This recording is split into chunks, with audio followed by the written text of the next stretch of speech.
জুলাই আন্দোলনের অন্যতম কেন্দ্রবিন্দু যাত্রাবাড়িতে আজ ১৭ জুলাই ২০২৫ বৃহস্পতিবার পালিত হয়েছে যাত্রাবাড়ি প্রতিরোধ দিবস। বিকেল ৩টায় যাত্রাবাড়ি থানার সামনে সড়কে আয়োজিত এই কর্মসূচিতে যোগ দেন দেশের বিভিন্ন রাজনৈতিক, সামাজিক ও সাংস্কৃতিক সংগঠনের নেতৃবৃন্দ। আন্দোলনকামী তরুণ সমাজ ও গণমাধ্যম কর্মীরা এতে অংশগ্রহণ করেছেন। অনুষ্ঠানে উপস্থিত বক্তারা গণ আন্দোলনের স্মৃতি তুলে ধরার পাশাপাশি বর্তমান রাজনৈতিক ও সামাজিক প্রেক্ষাপটে জনগণের অধিকারের প্রশ্নে ঐক্যবদ্ধ প্রতিরোধ গড়ে তোলার আহ্বান জানান। অনুষ্ঠানে বক্তারা বলেন, যাত্রাবাড়ি ছিল জনগণের সাহসিকতার প্রতীক।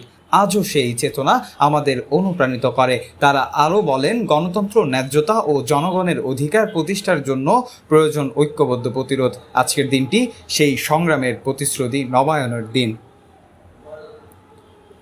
মাহবুবুর রহমান শান্ত, ডেস্ক রিপোর্ট, দৈনিক আজকের বাংলা।